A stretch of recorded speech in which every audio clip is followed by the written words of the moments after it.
Buenas noches, mi gente.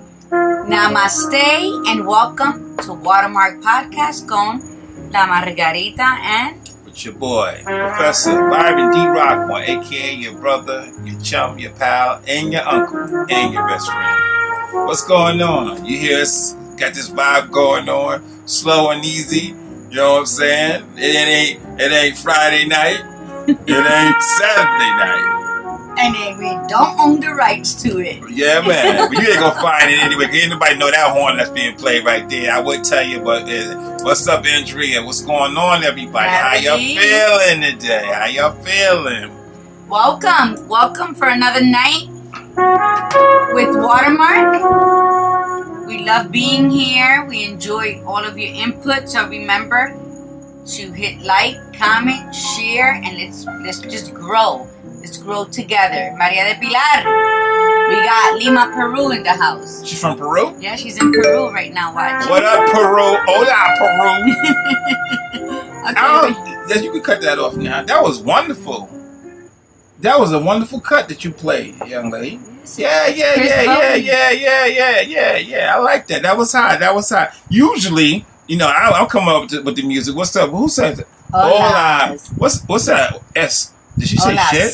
Olas. She's just saying olas. Very happily. Mm-hmm. Oh, wow. I miss so many things on Texas. Hey, did y'all see? Look. I don't have 3 titties and shit, okay? It says, I voted, okay? So I voted.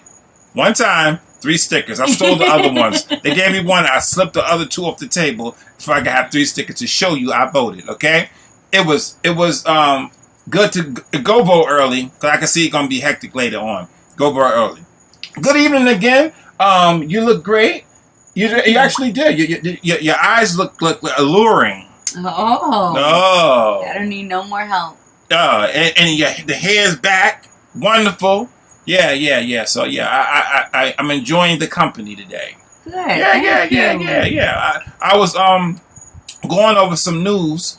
And it was a lot of things, but one thing first thing I'm going to start talking about jobs. Guy came to me and told me that he just was told that he could not find a job. Okay? Few things happened. Me and you talked about this job posting. Do you know they have professional mourners out there? Okay? Now, that's somebody who cries at the funeral. Okay? Now, let me tell you, they have rates that go on with this. Now listen to this. Listen.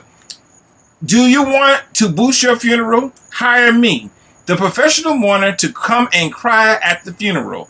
Below are summer specials. He got us. He's seasoned. Yeah, he got. Cries come with the season. The mourning is with the birth of spring and the full bloom of summer. Yes. And the sickness of fall, where everything starts to die, and then death of the winter. So for him, this is how he charges. For the summer special, normal crying is $50. A Bahama hollering. Bahamian hollering. The same damn thing. What is that Bahamian hollering? Do you ever listen? What's his name? Bahamian Rhapsody? Yes. What's that? We will rock you. That's it? I don't know. What else can be Bohemian crying? All right. Well, so it's an professional crisis actors. Oh, yeah. Hold on. Crying and rolling on the ground is $150. Look at that. Crying and threatening to jump into the grave is $200. Crying and actually jumping in the grave is $1,000. Wow. Index for me for bookings, and he said he is booked all the way to March. Wow.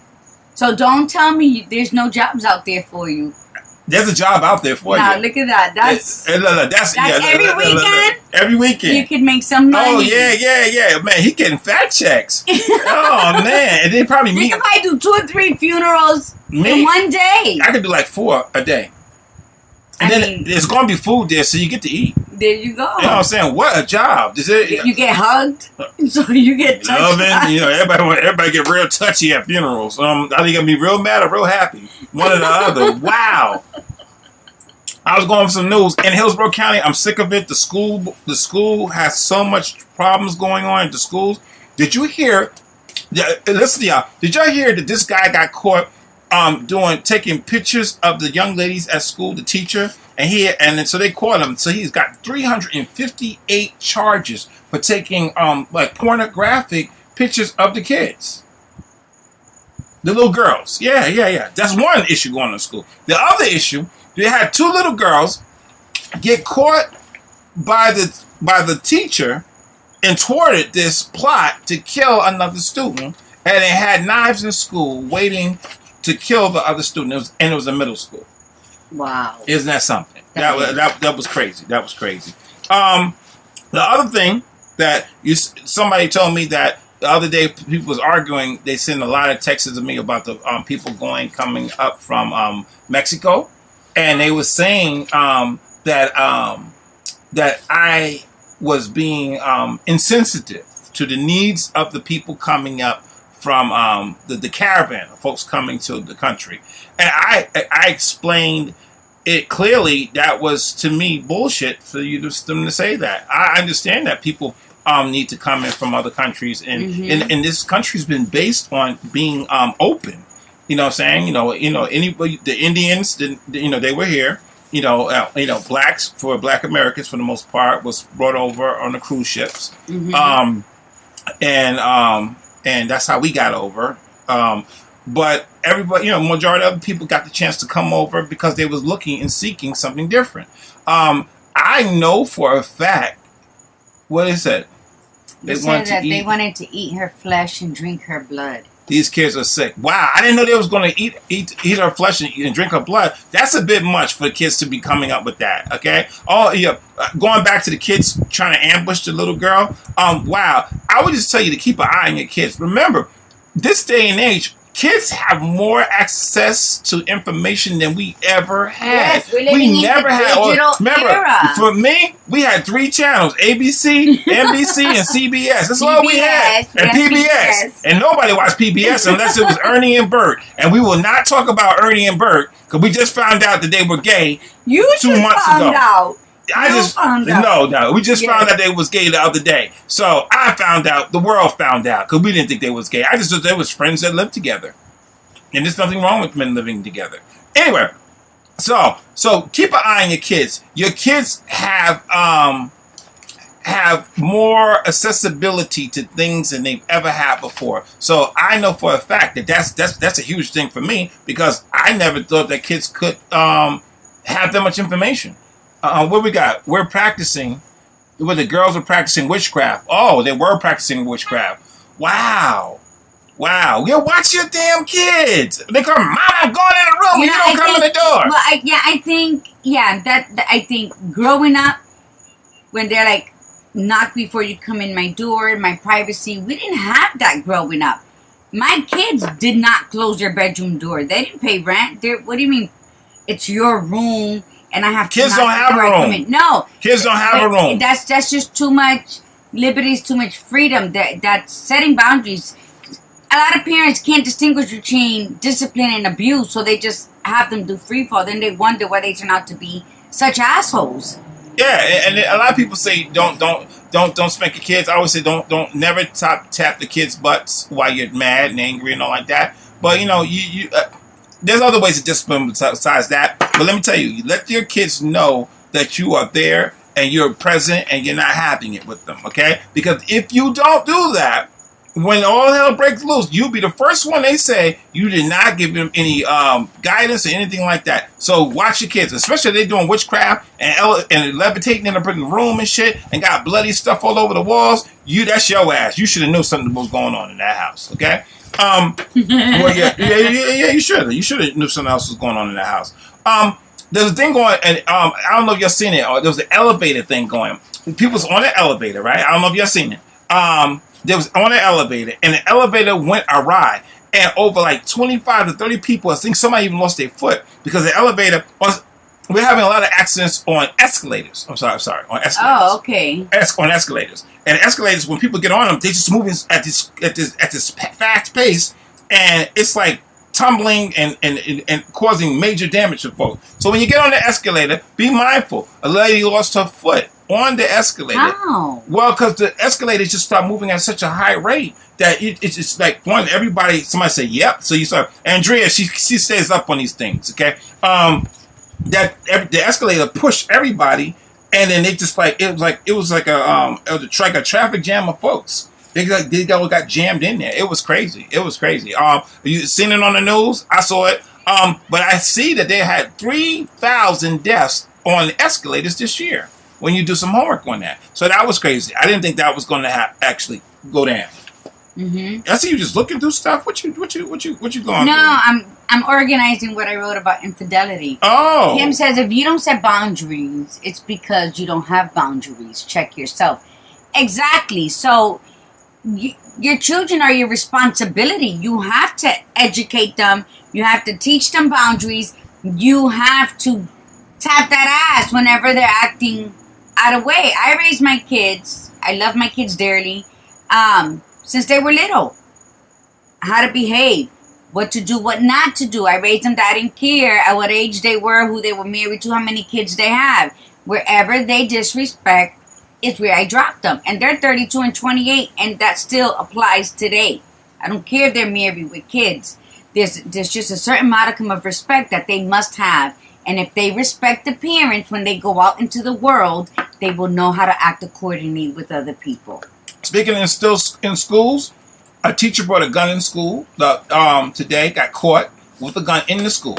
Don't know what that was all about, but I don't know why a teacher would think that it would be okay to bring a gun into school. And if something was scaring him that much, he should have stayed his ass home. Seriously. I don't know if you heard about that. But yeah, the teacher brought the gun into the classroom. And how they find out? I guess somebody told him his ass. But what? So he told somebody he brought in a gun? I'm sure. First of all, that was the first mistake. Yeah, but I mean, if he had a license to carry, I don't see what's wrong as long as he secured it.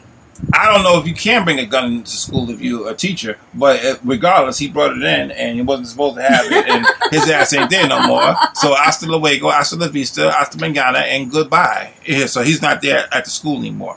One more thing. I got just before we go into the topic of infidelity. You have to respect your parents. I'm sorry. Mm-hmm. No, go ahead.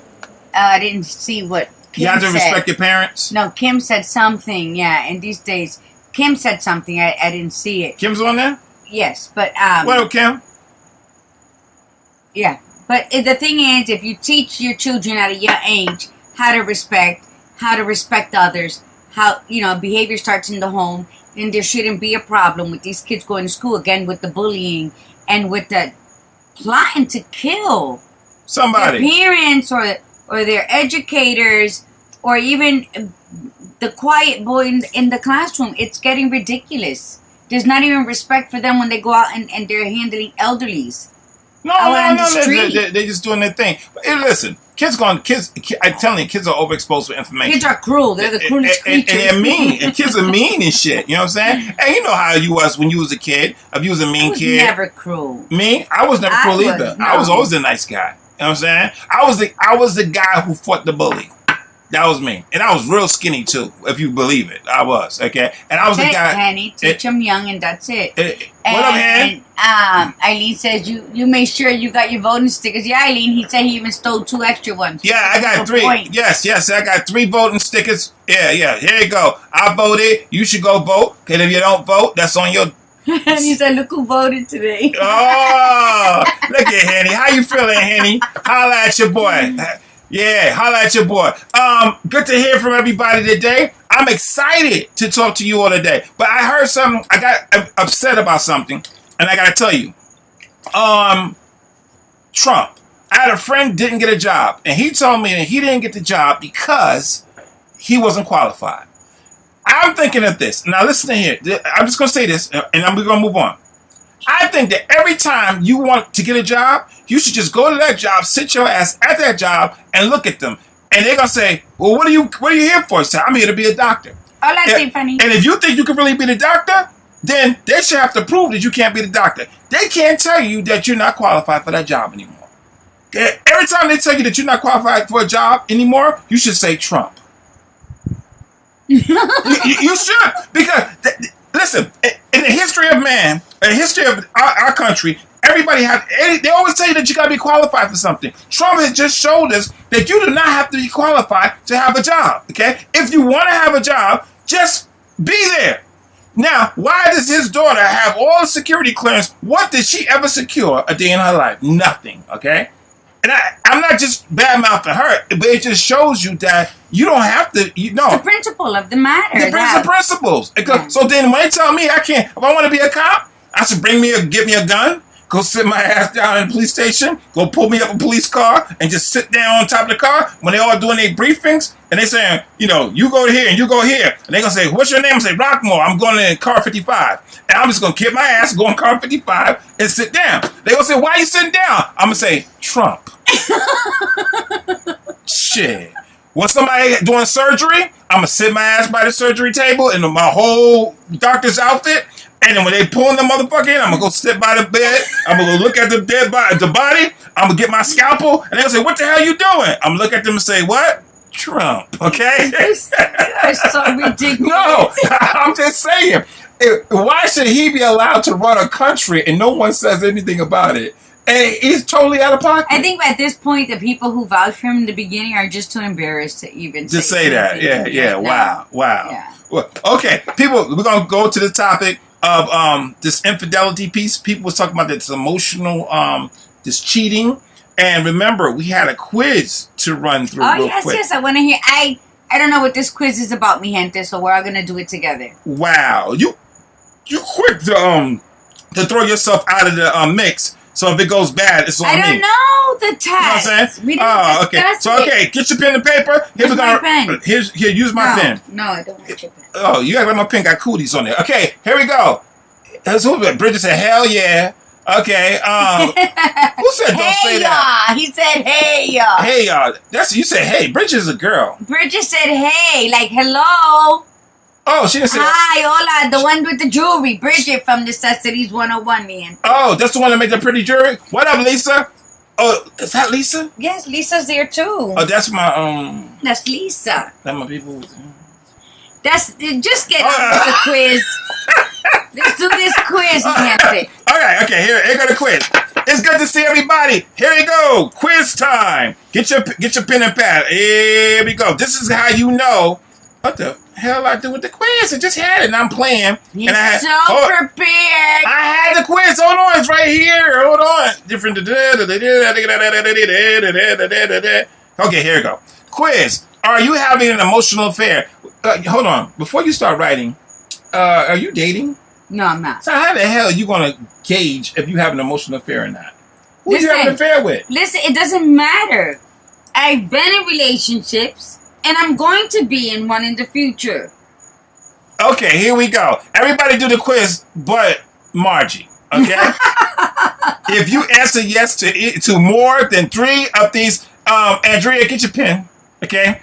If you answer yes to more than 3 of these questions, you are courting disaster in your marriage or your relationship by being in an emotional affair. Now, we're going to see if you're in an emotional... What did Andrea just send me? Okay. Yeah. Tiffany said she feels like she's taking an online class. Tiffany, don't do this today. Okay? Okay. Are you experiencing repetitive hostility and conflict in your marriage? Yes or no? Okay. Do you feel an emotional distance from your spouse? That's number 2. Number 3. Do you find it difficult to talk with your spouse? That means when they come in the door, are you, are you saying, honey, y'all, or giving them a hug? Like yeah. What's up, brother? Yesterday, are you saying, dinner be ready in 5? Would you like some water? Come over here. I want to strip.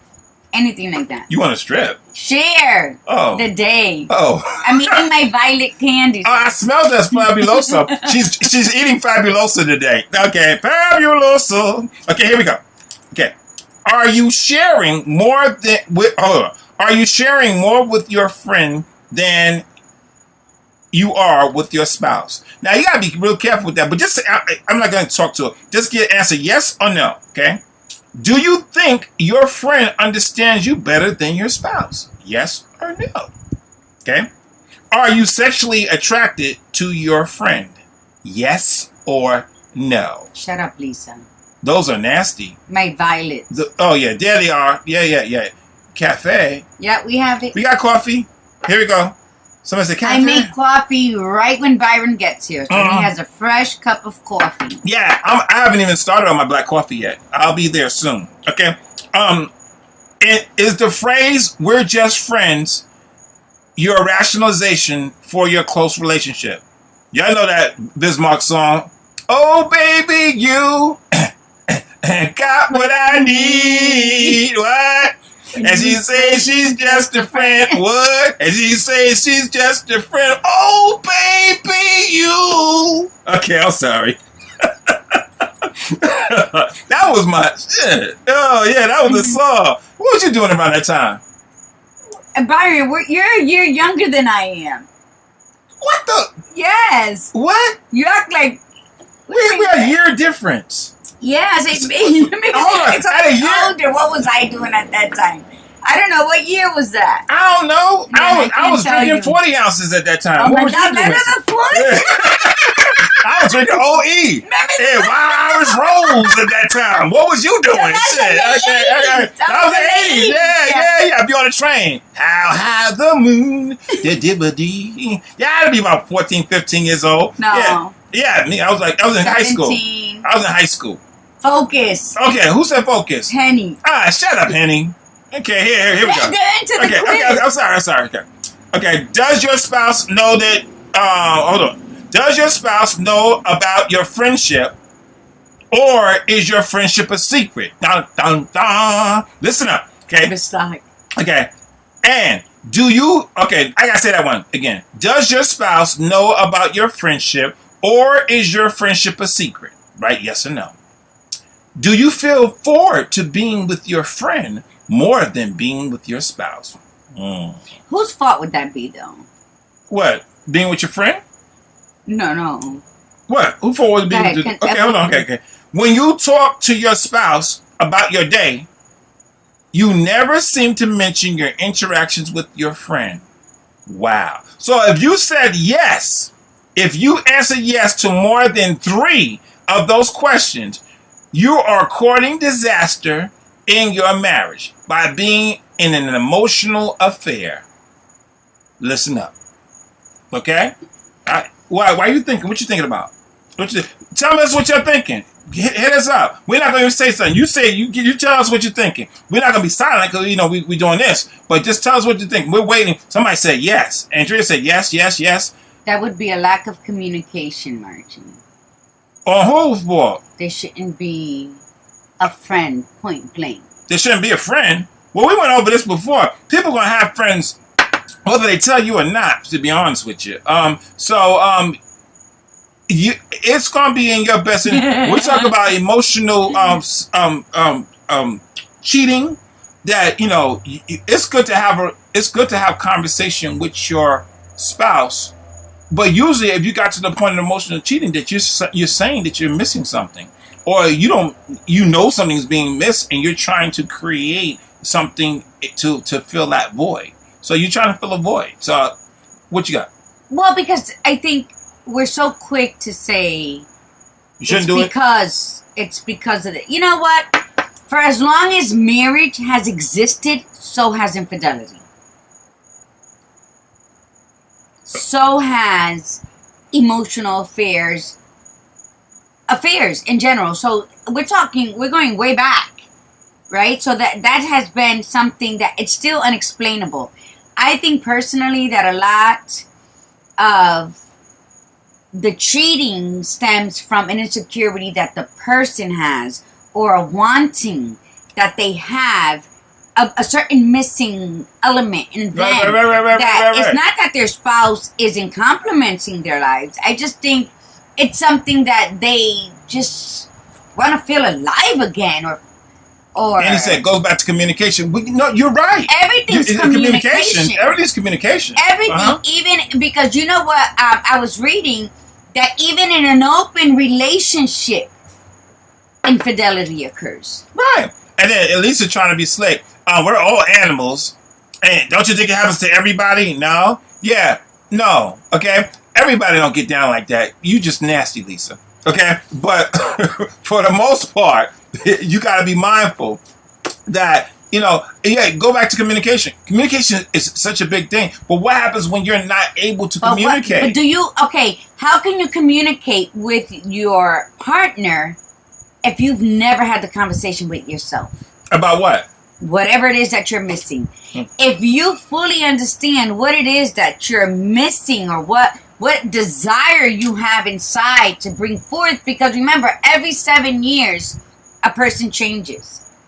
Their hair changes, their skin, their moods, their likes, their palate changes. Something they didn't eat before, and all of a sudden it's delicious to them. Hold on. Every 7 years your palate changes? No, I'm saying every 7 years things change. So, hold on. Because you want to pick the smallest I was asking the question. But what I'm saying is, so what conversations do you have with self about, I would like this, or maybe I want to try this, or I'm needing this in my life?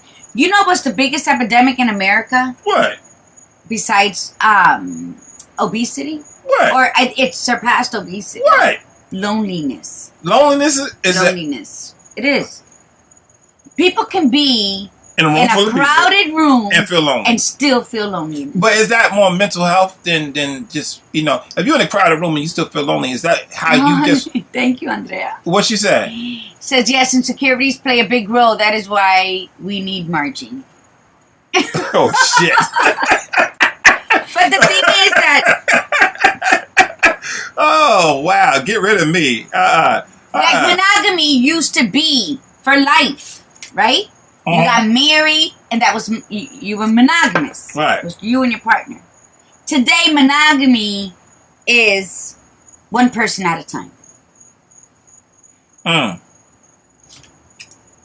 If you know what you're missing, it needs to be communicated to your spouse so they can help fill that void. Yeah, that would be something that. If you could identify it. But not everybody knows how to communicate. Not everybody. They feel ashamed. Right. There's a shame for them to express that they have a certain desire or a certain need. So listen, I don't know. Throw something at me. So if somebody feels that they don't feel alive, right? That sex with the same person is just boring. It's boring. Let's watch movies. Some people feel ashamed to suggest such things. We talked about watching porn. Oh no! I talked to a friend today, and he told me how he introduced like a dildo. Yeah, but that's a small percentage. And he said no. He said his wife freaked the hell out. Yeah. Okay. And so then she was calling him gay all day today, okay? And he was like, why am I have to be gay? Because I introduced her to dildo. But he didn't want to tell her he's having a lot of physical problems. And so he went and got that to try to help that along. So you see? So then look what happens. Had he said, I'm going through this. Right. What do you think if we do this? And it's right. It goes back to communication. Communication is the key and salvation to many things in life. And it starts with your communication with God.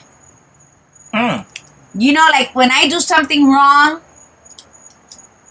I'm like, okay, God, I can't talk to you right now. I know you saw that, but I can't talk to you right now. Would you put him on hold? I'm like, no, not right now. But then I'm just like, hold on, God. So you're not seeing this. But the thing is that communication is the key to life. It is. And even with ourselves, when we communicate, whether we're looking at our reflection in the mirror, while we're driving in the car with no music, God, and we're sitting in silence so that our thoughts can flow and we can speak. And then you speak it out and it re-enters you through your ears, and then you get a better sense of what you're dealing with. So yes, communication in every aspect of the word, in every sense of life, is imperative. Well, let's do this. Not everybody possesses that tool, the sharpest tool in the shed. Not everybody possesses. And we jumped in talking about that good communication, and that sounds well and good, but we know like majority of people don't know how to communicate. And then let me tell you, majority of people, when they are cheating, do this. It's called minimization, rationalization, justification. Okay, they'll make it right in their mind. So I did a session with a couple yesterday, And all the thing they kept saying, it was your fault, your fault. I cheated because you did it. Yeah, the blame game. And they just kept doing this flamethrower piece, and they was going back and forth. And nobody, it was very difficult for them to come to the point to say, okay, I did this because of me. Or I did this because I felt like this. Because they're so out of touch with themselves. Okay? Mm-hmm. Now, one person's side of the fence really did say, you know what, maybe it was both of us. But the other person's like, oh, hell no. The justification, the rationalization, and the minimization, it wasn't that big. It didn't mean too much. Especially when you talk about the emotional part. Because remember, we talked about the emotional cheating yesterday. And a lot of people don't think they're cheating because they're not doing a physical act of sex. And that's just... Well, let's go into this. Okay, we'll just go through it. What is infidelity? Why do we cheat? But most importantly is, why do happy people cheat? Okay, listen up. Why do happy people cheat? Why do happy people cheat? So take the smile off your face. Here we go. And one of the things is, we think that men cheat out of boredom and fear of intimacy. So they go and they spread themselves thin not to commit to that one person they're with, right? And we think women cheat out of loneliness and a hunger for intimacy. Okay, you keep talking. I'll read that. Okay. So, is the affair the end of the relationship? And that's a question that many people gotta ask themselves. If you find out that your partner's having an affair, will it end your relationship? Because there's an act of transgression when you're having an affair, and it can rob a couple of their whole relationship, their happiness, and their very identity. Because the blame game comes in effect. Mm-hmm. Not only the blame game of them towards each other, but then we're questioning ourselves. What did we do wrong? What didn't we do right? Right. Okay? Right. So it's such a common act that is not understood.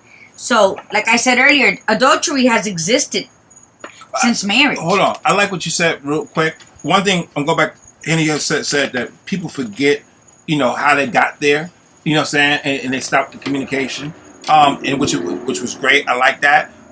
Also, the blame game is real huge, that people are so easy to put that shit back on somebody else and not look at themselves. Yeah, there's no accountability. No accountability for themselves. And when you don't look at yourself, it's so easy to be available for somebody else. You're going to really have to take a hard look and stop what you're doing and look at you. Okay? And you're going to have to remove the justification and rationalization and minimization. You got to remove it. Yeah, because also what Henny said, and also people cheat because they feel like their partner's not going to go nowhere. Because sometimes they might have forgiven them so many times without doing the actual work to rebuild that foundation. Good. Because when you have an affair, it is the death of that relationship. Now, it's a death of it. The trust is gone. Right. The love is shattered. Emotionally you're drained. You're disgusted with the other person. But do you love that person? Aside from all of that, is there still that solid love from when you started? Because people can get married 2 or 3 times in their lifetime. And I've met people who have gotten married 2 or 3 times to each other after such tragedies like affairs. Because it is a death. People need to grieve divorce like they grieve a death of a loved one, because it is that profound. But can you survive an affair? And yes, you can, if the foundation was solid to begin with. Because as anything, just because we're married don't mean we're perfect, don't mean we're statues, we're like, what is that thing? We're made out of copper or concrete. We're gonna falter, we're gonna break, we're gonna be weak. There's certain weaknesses. There's gambling, there's drugs, there's alcoholism, there's sexism. So that's a question you have to ask yourself. Can your relationship survive an affair? And there are 3 ways infidelity hurts, and they hurt differently today. Okay, in which we have a romantic idea, in which we turn to the person to fulfill our endless list of needs. So now you're putting all the weight of the world on that partner. On the other partner? Yeah, so I'm going to put my list, right, my endless list of my needs onto you and expect you. have an expectation that because you're my partner, you're supposed to feel that. But what happens? Oh, okay. Are you talking about the person who's cheating having the expectations to the one he's cheating with, or the person who's cheating having the expectations to the partner? We're talking about the couple. The couple. Right, okay. Let's say you and I, we're in a romantic couple, right? Right. And I just throw my endless list of my needs that I expect you to fulfill. What happens? That person is heavy. Right. He can't breathe. He's supposed to do all this for you, and then he's gonna say, "But what about me? Who's going to be there for my needs?" Right. I'm so busy fulfilling her list of needs that she's expecting me to do. Right. But who's there when I need a hug? Who's there when I just want to sit and just talk about whatever, my day, the shoes I bought? I mean, it can just be a conversation that will turn into an emotional fear. Can be something so simple as getting a parking ticket that day. Right. And because the other person is attentively listen, hook, line, and sinker for that person who needs that. Remember, when that person is when that other person is cheating, they're feeding, they're filling a void for you in your mind, for you. They're feeling something. So the list can be, you want him to be the best lover, your best friend, the trusted confidant, the best parent, the emotional companion, and your intellectual equal. Okay? And you're it. You're supposed to be it. You're just all of that for that person. So when the chosen, unique, and irreplaceable, that is where the infidelity shatters the grand ambition of love, because you put all of your eggs in that one basket and gave it to that person to hold. And I've met a lot of people who do that on purpose to hold that person to them. Andrea says, no, I think a partner is a compliment, not my slave to fulfill my needs. No, that's good that That's a good you think about that, but that's not a lot of people don't think that. A lot of people think that person is supposed to make them feel right. Then we go into codependency, counterdependency, transference. And where does all that stem from? Lack of self-esteem, lack of self-love, lack of self-trust. So whenever I've encountered somebody, remember I was talking about that narcissistic person that I was with for 7 years? It was draining. It becomes so draining. What did Henny say? What about me is the big question. Yeah. What about you, Henny? No, that is the biggest question. Okay. What about me? What about my needs? And I need this and I need that. So it is our imagination which is responsible for love, not the person beside you. We put too much responsibility on our partner when love is supposed to be so freeing and so encompassing and complementing each other and one another and sharing a life of abundant love and laughter and joy along with whoever else you bring into your family. It's not supposed to be about all hard work. It's not supposed to be about you filling all my emptiness. Go and discover yourself. Discover who you are. Have a conversation with yourself. And then bring it to the table with your partner and rediscover each other. I think be bold. I think be courageous. Be courageous. Because a lot of times you just get caught into I'm saying it's so easy to focus on someone else. Look at yourself. See where you're at with you. I'm telling you, just like stocks. If you feel your stocks is down, you need to do what you can to bring it back up. You little things. We talk about if you're just always not doing anything, waiting for that person to come home to talk to, and then you could be doing something for yourself. All those little things, when you don't do anything for yourself, then you're putting everything back on that person to fulfill everything for you. It was never their job to do that. It was never their stead to do that. When somebody marries you or said, you're going to be my boyfriend, you're going to be my girlfriend, you all a team, okay? And a team really sometimes don't even mean 50-50, because you've been in a relationship when you had to be almost 100%, okay? But it's exhausting. It's exhausting. It's exhausting. And when you give, like Kenny says, when you're constantly giving, you're draining, and then someone comes around and smiles at you. You're like, what? Or the person in front of you in Starbucks line pays your coffee in the back, and then you beep the horn and time to pull over to say thank you. Boom. What? You don't half the time when fears happen or emotional fears or whatever the hell you want to call it, infidelity, it starts off Something just a simple. simple conversation. You know, so what is it going to cost you to be good to your partner? To when they come in the room, to make them feel like they're the most important person that you've seen that day, because they should be. You should be like, and give them a hug. I love hugging. I hug all the time. It's very orgasmic. And what happens when you don't do that? Who wants to come home to somebody that as soon as you open the door is going to be nagging? How you doing? Or telling you what happened so terrible throughout the day, instead of saying, how was your day? I'm tired, but dinner's almost ready. Go get comfortable. And then tell your partner you're tired. Yeah, you can tell them, I'm tired, but you know what? I got dinner going, I'm hungry. Thursdays and Fridays are really hard days for me, right? So I made a point, long time. Yo, Thursdays and Fridays is the rough days for me, okay? Mm-hmm. So just letting the partner know that's the rough day. So, you know, that don't mean we don't talk. Just understand that my energy level will be down that day, okay? Yeah. And so that person we can kind of adjust ourselves, okay? Somebody say yes, hugs and kisses, and appreciate them. Yeah, but I think we get into ruts. I think everybody gets into ruts, and then something fresh. And that's where you should know, where your communication is key in your relationship, to where you don't have to always tell the other person, I'm tired or I'm feeling down today. They can sense it, because you've become sewn into the tapestry of each other's souls.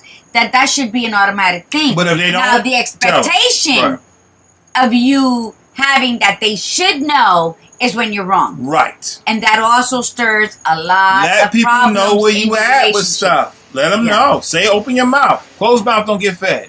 Okay, let them know. Go ahead. And there was a time when people married till death do us part. In today's society, it's till love dies. Think about that one. It's no longer till death do us part. It's until I can't stand you. Pretty much. So then when we in a microwave. So once we put it on thing, we're done. So once it's done, it's done. And that's not how things go. Not with people. Because the quality of your relationship is what determines the quality of your life. So then ask yourself, how important is my life? Put a value on that, and then say, then how important is the relationship with the partner I chose to be in my life? Because you chose that person. So the first thing I should do is look at myself and say, you know, how valuable do I think myself of myself? Yeah. And then from there, then I can go to a better understanding on how I'm going to treat that person. How you value your relationship. Right. Because first is you, and then first is me, and then it's us. Right. So again, it all goes back to what I always talk about, which is self-love and self-respect and self-trust. And if you have that, then you bring so much more into the relationship.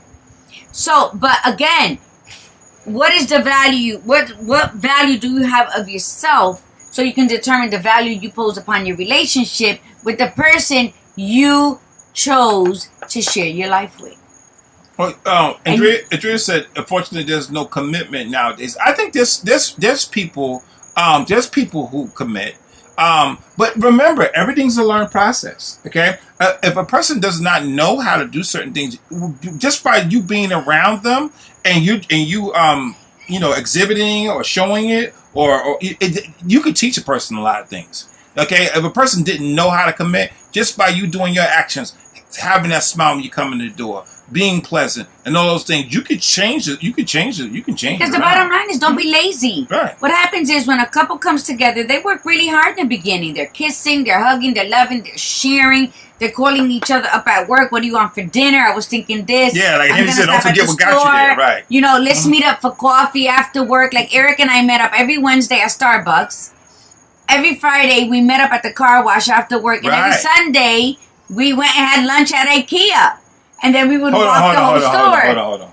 And even when he was paralyzed in the wheelchair, we still went to lunch at IKEA. You went to IKEA? We went to IKEA. We loved in the wheelchair? In the wheelchair, like until the pain became too much. I didn't know that. We still did that because you always need to reconnect. Don't think that because you live together, because you sleep together, that's enough. That's never enough.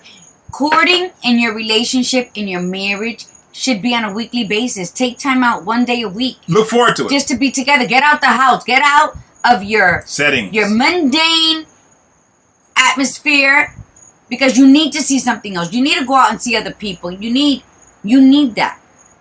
You need to go out and you need to love on each other. You need to do it in public. You need to dress up. You need that. You know. Tiff said, send that text. That I love you text. Yeah. I mean, you know what? And you think about it, we got tools that we didn't even have back in the days, like a texting. And, you know, that you can, you know, you could text somebody a smiley face or kissy face. Yeah. Or even flipping them a bird or something. Just do something. Yeah. Just do something to something to make them smile. You know them. Everybody has like different little quirks that will make them smile. You have to put in the work. The same way you get up and go to work on time for someone else's business, helping them build their empire, and you get up and you make sure you're there on time and you leave no matter how bad you feel. Amen. Put in the work for your life because you're expendable at that job, but your family depends on you. They depend on your love. They depend on your faithfulness to them. So, relationships at this moment are undergoing massive shifts. Shifts. S-H-I-T. Shifts. Forcing us to make up the manual as we go along, right? So the big decisions, you have to have clear roles in the relationship, right? Am I happy? Am I happy enough? Again, it's self-talk. Before you go pointing fingers to the partner, figure out what's going on here. Because it always starts in here.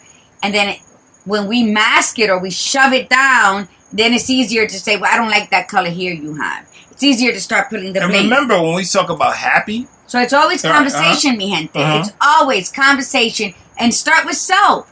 It's so beautiful to get to know yourself. You're going to amaze yourself when you start talking to yourself. And sometimes it's going to be born after a crisis. But happy.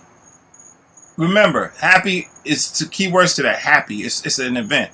For the relationship, you got to work on there's a thing of joy.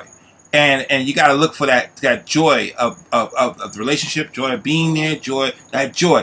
And you gotta again search yourself. You know, one thing that's tiring that I've always found out in relationships, in order to have a good relationship, is work on you, really not even the person. I mean, and that's tiring because I would much rather blame the other person all day. You're such a fool. You know, no, I'm serious. It's easy to say that you know that bitch didn't do this, and she didn't do this, and she didn't do this, and she didn't do this. But we're not trying. That's not what we're trying to convey to our. But I'm just saying, I hear you. Life is, you know, if it's easy, it's not worth it. I hear you. That's the idealistic thing to say, but that's not what my brain be telling me when I'm mad about something, and it's easier for me to look at that person and be mad at that person.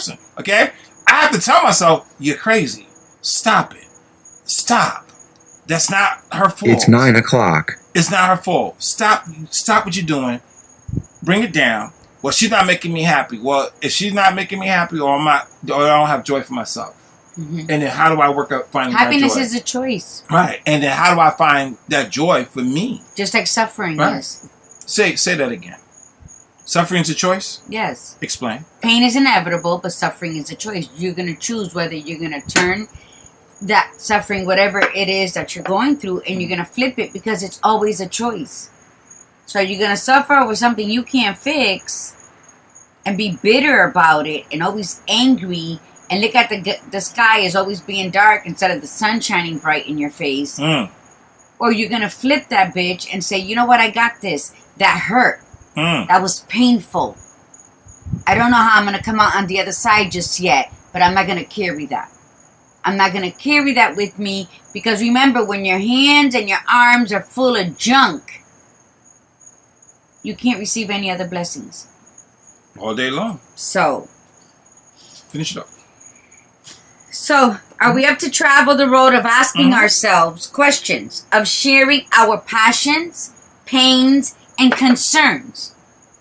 That's a road. That is a bumpy road at times. Because sometimes when you are open, because let me tell you something, I am an open book. I am going to talk about whatever it is I'm going through. And if you don't like what conversations I'm having, then you're always welcome to get up and walk away. But like I said, I never scale myself down to meet with anybody. They should come up or they shouldn't be like around because I am an open book. I don't disrespect anybody. I won't make anybody feel uncomfortable. But I talk about my passions and I try to explain that when you are passionate, there's a balance. The passion, it can be beautiful and powerful and just enchanting, and then I could be the devil in disguise. But don't you feel less than if you don't know your passions? When somebody's talking to you about their passions and you don't have one, then that'd be a great time to start talking about getting something. What is it? Get to know. What is it? Get a pad. What do I like? Make columns and break it up. So, of sharing our passions, pains, and concerns, do we converse with ourselves? Which is key. That's what we were just talking about. Real quick. Conversing with yourself. Give me an example on like in the morning, tomorrow morning, to give them an exercise that they can do to converse with themselves. Okay, this is what I do. Okay. You might not want to do. This is going to be a touching. What I do. This is going to be a touching thing. What I do every morning is. Okay. Before I even open my eyes and my feet touch the ground, I say a prayer. I give a prayer of thanks, of gratitude, that I am able to get up and have a new day and make new challenges for myself, have new chances, have better opportunity. Because like I said, it's a new day. It's another 86,400 seconds deposited into my life.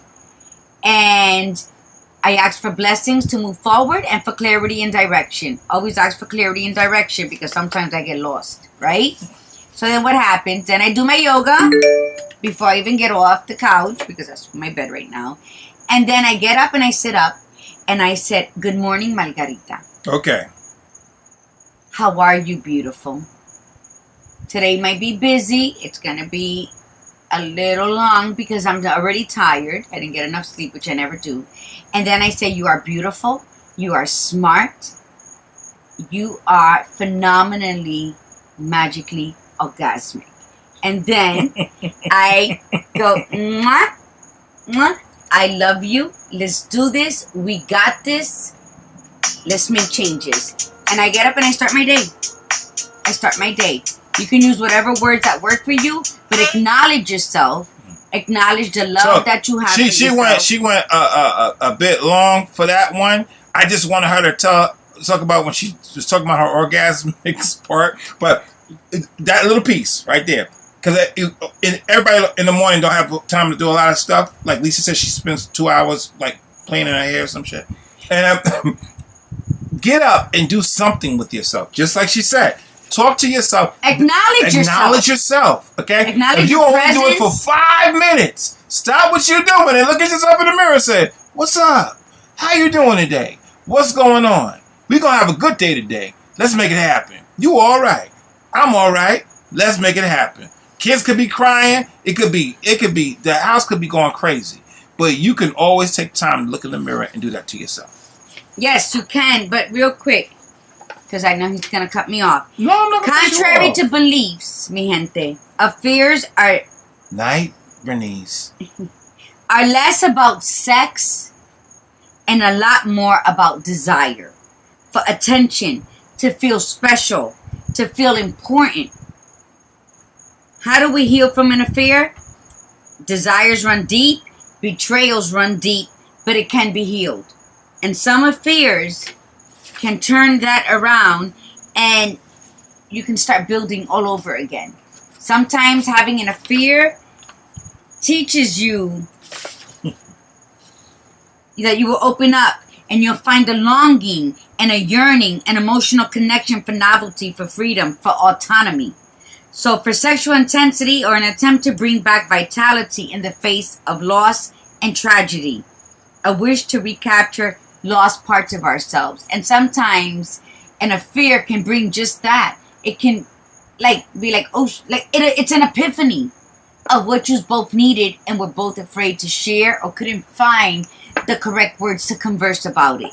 So, I mean, like I said, there's pros and cons to everything in life. Affairs can put everything together. Don't let shame of an affair make you lose the love of your life. Because remember, it might be a cry for help. Don't let people around you put it in your ear that you got to leave him or her because they cheated. Because that's not your place to say. If you love your friend, your sister, your brother who were cheated on, then you have to allow them the right to make that decision in their life unless they're getting beaten, of course, if it's physical. Right. But you have to say, Regardless of your decision, I will be here for you because it is not for me to judge. And stick by it and be present in their moment and in their time of need. But don't get involved in it. Don't shame the person because we don't know what can be built from that. Because we make mistakes every day and your sin, it's not less than mine.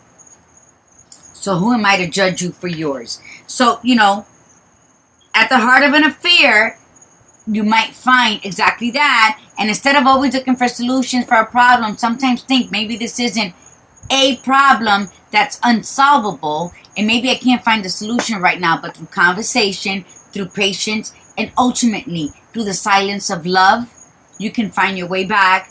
Or you can find your way to you and start a new life without that person beside you. Because at the end of the day, mi gente, the choice is always yours. So choose wisely. Because as they said, as long as marriage has existed, so has affairs. So we have to choose wisely. We have to choose what we can handle and not. And on that note, I guess we're closing, right? And that's why I'm your friend, Lisa. Thank you.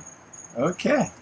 But it's true. So I want to tell you, mi gente, wake up tomorrow morning. I don't care if you're male or female. Henny, you do the same thing. You wake up, you acknowledge yourself.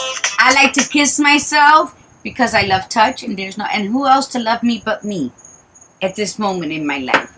And I love to hug myself and I love to remind myself that I am the best person in my life. I am the most important person in my life. And any choice and decision that I make throughout the day, I am the only person responsible for it. So self-love, self-trust, self-responsibility at this point, and self-honor. And remember, be good, love yourself, be true to yourself, because at times you're the only one who's going to be there for you. Unless you call me. You call me anytime. Call her up. What are you going to say? That's it. So, namaste, mi gente. God bless. Love you guys. Comment, share, like, share. And let this family grow. Hermano Gerald, ¿cómo está? Say hi to my brother. What up? Love you guys. Bye. You didn't say anything.